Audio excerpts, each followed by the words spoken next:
I saw you saying that you had a new song coming out and that you were gonna actually have sex to it, but that you've never fucked to your own music before. Nah, I ain't never had sex to my own music, but I'm gonna try it.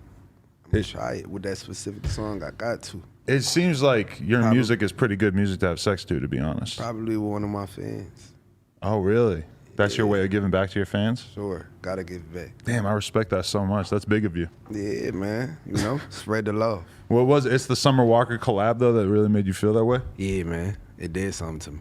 Really? Yeah. Because I definitely like that song. That's the what's it called again? Love Cycle? Yeah, Love Cycle. You know they calling me Toosii Walker. Really? Yeah, that's my name. That's how you feel about her though? Nah, that's just me. Or you feel like you're Like when the song come on, it ain't no in betweens. You gotta you can't be Toosii or Summer Walker. You gotta be Toosii Walker. right. So that's what they calling me. Was she like a dream feature on that song when you first put it up? Nah, it's crazy because we just sat down one day and we was just thinking like, who would be somebody that's perfect to go on this song? Uh-huh. And instantly I'm like Summer Walker. Right. If don't nobody else get on it, I don't want nobody else on it. So are you a big fan of her music? Yeah, I was on tour with Summer Walker. I know all Summer Walker music. Right. Because you've emphasized that a lot, that you got a real thing for like non-rap stuff, like people that are in your lane type of thing. Yeah. But see, I really like pop music though. Yeah. What, like, describe that though, like what kind of pop music and how does that then translate into what you're doing? And how do you describe what you're doing? I can't really, I make music for everybody. You feel what I'm saying? I make music for the people who broken but don't talk about their problems. You feel me? I make that type of music. Hopeless romantic music. That's the type of music that I make, but I also can switch it up. I'm not in no, specific lane. Like, if you really listen to my music, that shit not like, it's not like straight love. Like, that should just be gangster with a twist of love.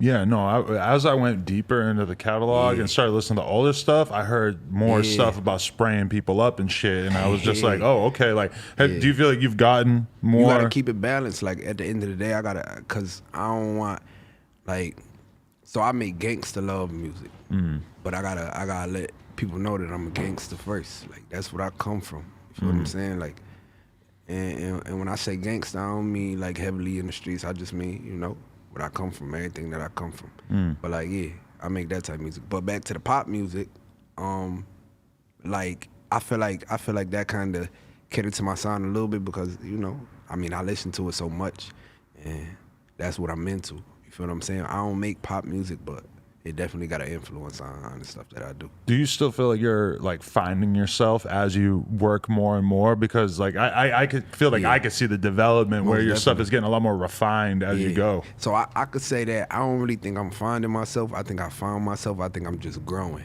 And each step it get better and better. You feel what I'm saying? Right. So yeah, I be going crazy though. I be locked in. You do. So you're like crazy studio rat. You in there all the time? Yeah, for sure. Like the studio at my house. I don't like to go to no other studios. Like I only like the studio that's at my house. Like, why is that though? Do you think it's the most important thing for you to be comfortable when you're recording? Maybe because I haven't found a studio that I like really loved yet. Like that give me like that, being at home feel. I ain't got that yet. Like, feel me? So I'd be cool with the studio that's at my house. I've seen that over the years though, where I'll see some artists where they have that mentality of like going to the studio where they're getting dressed, they're getting all this stuff, they're getting all their friends together and stuff to go to the studio, and then sometimes they'll just be like, all right, boom, fuck that, like we're setting it up in the crib. But like, I don't know, I feel like one thing that's really common though is that I never see a rapper make a song who is not fresh. Yeah. Like you got to have your nice shoes on and your Amiris and shit, or you can't record unless you feel like you are the person you're representing, right? Man, when I be at home, I record some of my best music in pajamas. Really? Yeah. Okay. Like I record some of my best music in pajamas. I might be dressed one time. Like I might if I'm ever dressed, I'll probably make some fly ass shit. Like it's a song on my album that come out the 18th. It's a song that come out called Right Now. I made that shit when I was fully dressed, like, and that's probably the flyest song on my album. Like, you feel what I'm saying?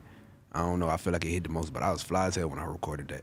Right. Yeah. Yeah, I feel like there's something about that where like a rapper or a artist just needs to like have all the amenities, like have everything there. They need the right atmosphere because on any given day, I mean, what you say on a song could be whatever. It's really kind of like how you say it, how you, that energy that you're bringing to the track. You know? They say you look good, you feel good, you play good. Meaning, I was looking good, I was feeling good, I played good. Right. But okay, let me ask you this. Like, I feel like for a lot of rappers, talking about gangster shit is almost like the easy way out on songs where they saying a bunch of tough shit sort of like gives them a way where they don't have to really like present much depth. Yeah. Like kind of with your stuff, would you say that about yourself? Because does it take more to make yourself feel vulnerable, or is you being vulnerable and emotional on a song, is that kind of the easy thing for you to do? That's the easy thing for me to do because it's actually me. You feel what I'm saying? Like, I ain't never make music, and first of all, like any nigga that like be like, nah, I don't listen to all that love shit, all that shit, that's girly and not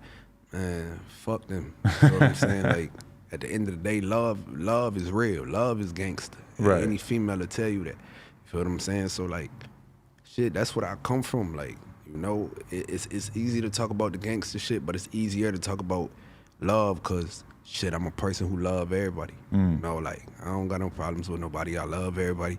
You know, I wish the best for people. And shit, that's the easiest music to make for me. That gangster shit, that should be cool, but shit, when you talk that gangster shit, you gotta constantly live up to that. Like, feel me? And fuck, I'm gonna be going outside. You don't see people like Ed Sheeran going outside having to look over their shoulder, worry about people. Like, I don't know, but who wanna live like that? Like, niggas think that shit cool. That shit not cool. Right. Feel me? I mean, a lot of people are out there, that's all they have is like to be able to present themselves as being tough and badass. Like, that's the only thing they have. You have now, like real talent, so you don't need to rely on that. Yeah, you know? now if you like, if that's all you know, I respect it. Cause like some people, all they know is that lifestyle. You feel what I'm saying? And if that's you, that's so be it. But I'm the type nigga, shit, I made a better way for myself, so I ain't gotta constantly talk about shooting niggas and all that other stuff. You might hear about it, but we ain't gonna only give you that. The thing I like about your music and that really made me like get into it once I started really listening to it is that I feel like a lot of R&B stuff is kind of boring to me because like me and my friend AD that I do the news with, we've argued about this many times where he sent me playlists of a lot of R&B shit he likes, and I'm like, bro, this is 20 songs of dudes talking about how good they are at fucking, and I just don't care. Like, I don't care. But like, you bring the fucking storytelling and a lot of like really interesting portrayals of like not only yourself but also other people, which really gets me way more into it. Yeah, because I mean, you know, it'd be a lot deeper than fucking, you know, like it'd be a lot deeper than just fucking when you listen to it. Like, a lot of my songs actually got meaning. Like, I got 2 songs on my album. One of them called Don't Tell, and you know, my song Don't Tell, it's about sexual assault. You know, females who done been abused, touched, you know, whatever the case may be. Just because simply I feel like, you know, we live in a world where men are looked at to be more dominant. And when you looked at to be more dominant, you know, a lot of females take it as, you know, being that men looked at to be more dominant, or some females want to be dominant. You feel what I'm saying? Long story short, I feel like a lot of females scared to speak up on some of the things that they've been through because they don't know how the world gonna look at them. You know, how if they speak up on it, you know, somebody might not take them serious, whatever the case may be. So, you know, I reached out on that topic, you know, and then I got a song up there called Telly Telly. It's about prostitution, you know, like, like, so that shit be a lot. And in the song it say, freaky bitch, you trying to fuck up in the telly telly. If you listen to it, you'll probably think like, damn, this shit just a bop. But if you really listen, it's about prostitution. It's a lot of meaning behind a lot of the shit that I be saying. You just gotta sit and listen. And we live in such a fucked up generation. Like, my generation so lazy, they probably ain't even gonna like sit and be like, damn, like, this nigga really talking. Right. People gotta sit and listen. So, you know, and it'll take time. Right. But they gonna sit and listen, no cap. I mean, what you're bringing to the table, I just like, that the Mercedes song where you're talking about the girl who eventually kills herself. I mean, Yeah. when you think about like what you're bringing to the table in terms of that story that you're sort of telling about her and the picture that you're painting, I mean, that's like a million times more depth than the average fucking 20-year-old dude, goddamn fly, is actually like bringing to the table. But is that like something that you go through in your head where you're like, okay, I want to talk on the subject of prostitution. I want to do a song where I talk about a girl who ends up killing herself. Like, do you like put a lot of thought into your songs before you make them? Because a lot of guys are just going out there and just freestyling. Man, so what I do is a lot of the times I make songs on live, and I ask my fans straight up like, would this beat make y'all feel like, and I just go through a list of names. I let them name them, and then I see a name that I like. Boom, Don't Tell, I like that. Euphoria, I like that. Let's go with that one. And whatever they name they give me, I go off that topic. Or if it's a beat that I hear and it make me feel like something, 9 times out of 10 is based on a true story. You feel what I'm saying? So I mean, it's just real life situations. It ain't hard to speak on it. But I don't write nothing. Everything I do be freestyle. Right. So like even the Mercedes song, it was just so easy to make it into a story because it was real life shit. You know what I mean? So I don't know.